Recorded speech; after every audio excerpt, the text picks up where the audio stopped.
राम जपो रे प्राणी, अब तो सुन ले राम कहानी।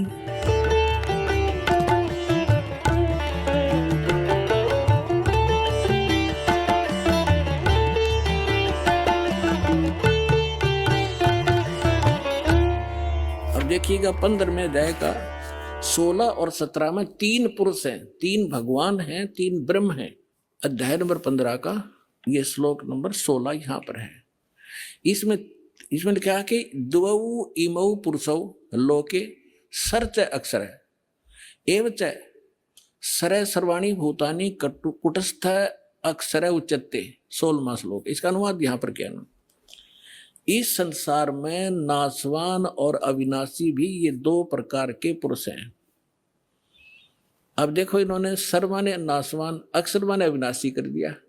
ये लिखना था इस संसार में सरपुरुष और अक्षर पुरुष, ये पुरुषों है ना, ये दोनों संस्कृत में इसके साथ भी लगाया जाता है, अक्षर पुरुष और सरपुरुष। ये और इनको देखें तो नाशवान और अविनाशी ये 2 प्रकार के पुरुष है।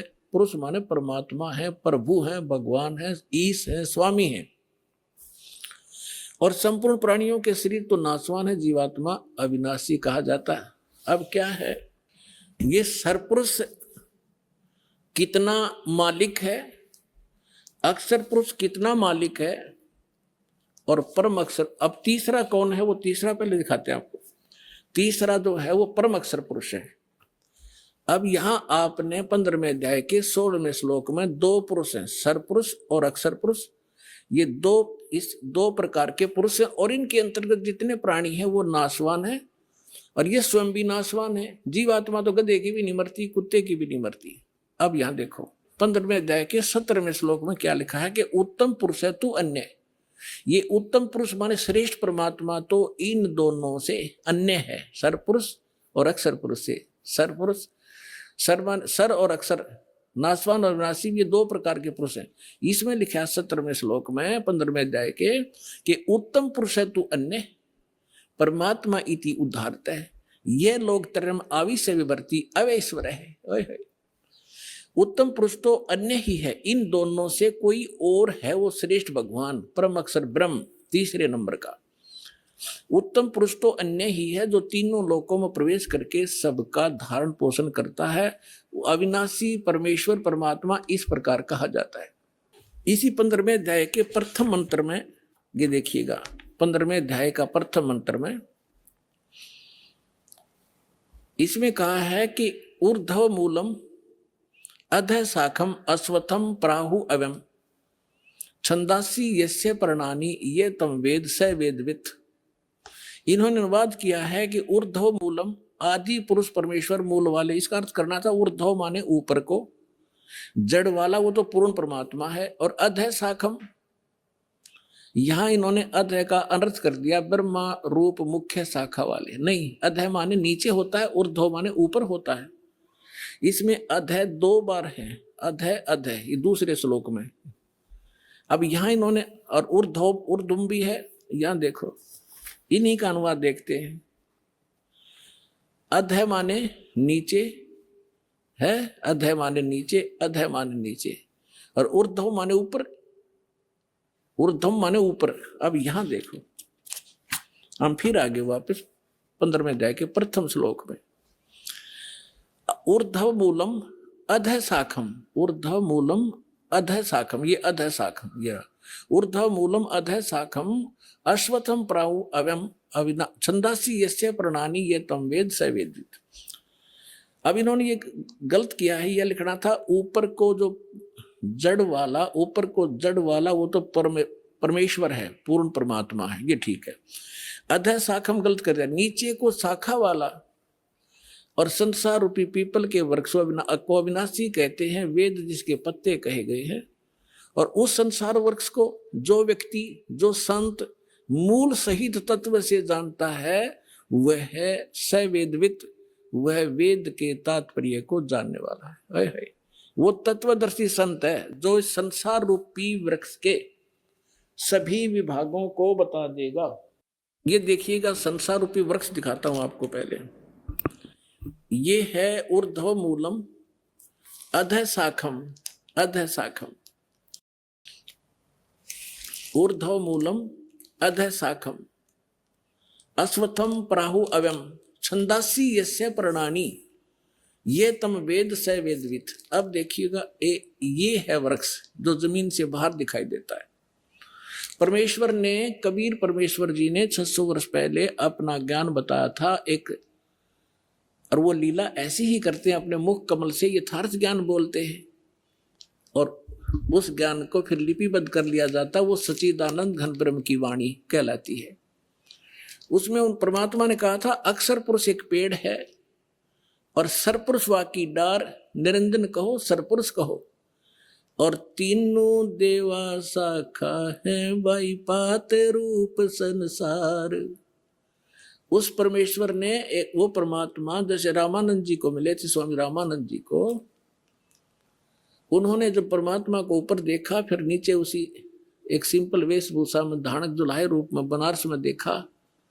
जब कहा था, दो ठोड़ है एक तू भया एक से दो, और गरीबदास हम कारणे तुम आए हो मगदो, तुम साहेब तुम संत हो, तुम सतगुरु तुम हंस, और गरीबदास तेरे रूप बिना। रामानंद जी कह रहे, और न तू जान, तुम ही साहेब हो, तुम परमात्मा हो, सतगुरु सच्चा ज्ञान देने वाले आप ही हो, तुम साहेब तुम संत हो, तुम सतगुरु तुम हंस। और गरीबदास जी, जैसे तुलसीदास जी ने रामायण को लिखा था, चित्रार्थ किया था, उस प्रकार गरीबदास जी को परमात्मा ने दिव्य दृष्टि दी थी। वो सारी सच्चाई गरीबदास साहिब जी ने अपनी वाणी में लिखा है, इसलिए गरीबदास जी का नाम आता है। लेकिन वार्ता चल रही है रामानंद जी और परमात्मा की। तुम साहेब तुम संत हो, तुम सतगुरु तुम हंस, गरीबदास तेरे रूप बिना और न दूजा हंस। बोलत रामानंद जी सुनो कबीर करतार, कहे कबीर गरीबदास सब रूप के तुम ही सृजनहार। तो यहां बताया जाता है कि तुम सतगुरु भी आप ही हो, सच्चा ज्ञान आपके बिना इस पृथ्वी पर कोई जानता ही नहीं। तो परमात्मा आए थे एक, हम उसको कवि कह करके फाइनल कर दिया, उनकी क्लोज कर दी फाइल को। अब फिर खोल लेंगे जब देखियो लाल की पहचान होने के बाद आपको पता लगेगा लाल कौन है। तो उस परमेश्वर ने 600 वर्ष पहले सच्चिदानंद घन ब्रह्म की वाणी में, अपनी कबीर वाणी में क्या लिखा था, अक्षर पुरुष एक पेड़ है, सरपुरुष वाकी डारे, तीनों देवा शाखा है ये पात रूप संसारे। और वे गीता क्या कहती है 15वें अध्याय का प्रथम मंत्र, कि जो संत इस उल्टे लटके संसार रूपी विभाग वृक्ष के सभी विभाग पत्तों सहित जड़ से लेकर पत्तों तक बता देगा, वो तत्वदर्शी संत है। पहचान बताई है तत्वदर्शी संत की। अब देखिएगा, ये है पूर्ण परमात्मा, ये परम अक्षर ब्रह्म है, ये ऐसे लेंगे। ये है जड़, जो मूल है ऊर्ध्व मूलम, ये परम अक्षर ब्रह्म है, पूर्ण ब्रह्म परमेश्वर। और ये तना अक्षर पुरुष, ये जो बाहर दिखाई देता है ये तो अक्षर पुरुष है तना, और इससे एक मोटी डार निकली है, वो सरपुरुष समझो, सरपुरुष। और ये तीन रजगुण ब्रह्मा सतगुण विष्णु तम गुण शिवजी रूपी ये तीन शाखाएं, और ये पात रूप संसार है। ये पात रूप हम हैं आगे, और मूल कौन है, ये स्वयं है परमात्मा, ये स्वयं है परमात्मा। ये देखिएगा, ये कौन है, ये कबीर साहिब है, पूर्ण ब्रह्म कबीर साहिब परम अक्षर ब्रह्म। ये सारे संसार के आधार हैं, ये सब के धारण पोषण करने वाले हैं। जैसे वृक्ष की, जैसे संसार रूपी वृक्ष की जो परिवृष होती है वो जड़ से होती है। अब दास आपको जहां लाना चाहता है वहां लाएगा। गीता अध्याय नंबर 15 के श्लोक नंबर 1 आपने पढ़ लिया। इसमें स्पष्ट कर दिया कि तत्वदर्शी संत कैसा होगा। ये देखिए, ये है 15वें अध्याय का प्रथम श्लोक। इसमें बताया है कि ऊर्ध्व मूलम अधः शाखम अश्वत्थम प्राहु अवम छंदासी यस्य प्रणानी ये तम वेद सवेदवित। ऊपर को जड़ और नीचे को तीनों गुण रूपी शाखा वाला, ये इसको सारा कंप्लीट मिलाकर हम पढ़ेंगे ना। ऊर्ध्व मूलम अधः शाखम, नीचे को शाखा वाला पढ़ो इसको।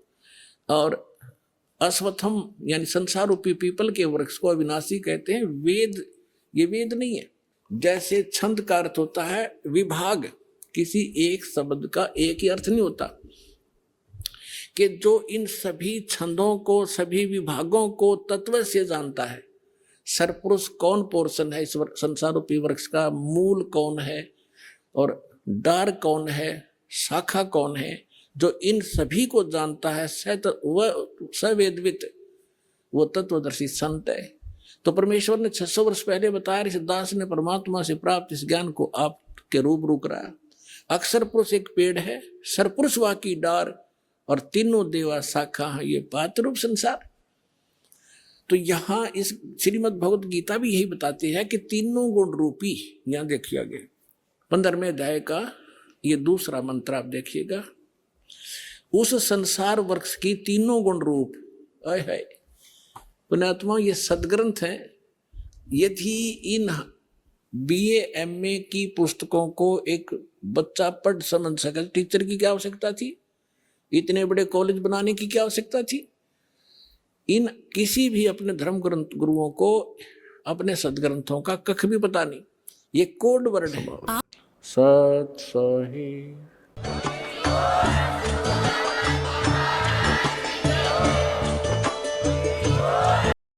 आप सुन रहे थे जगत गुरु तत्वदर्शी संत रामपाल जी महाराज जी के मंगल प्रवचन। अधिक जानकारी के लिए विजिट कीजिए हमारी वेबसाइट www.jagatgururampalji.org। संत रामपाल जी महाराज जी के शुभ आशीर्वाद से पूरे विश्व भर में 500 से भी ज्यादा नाम दीक्षा केंद्र हैं, जिन पर संत रामपाल जी महाराज जी द्वारा ऑनलाइन निःशुल्क नाम दीक्षा दी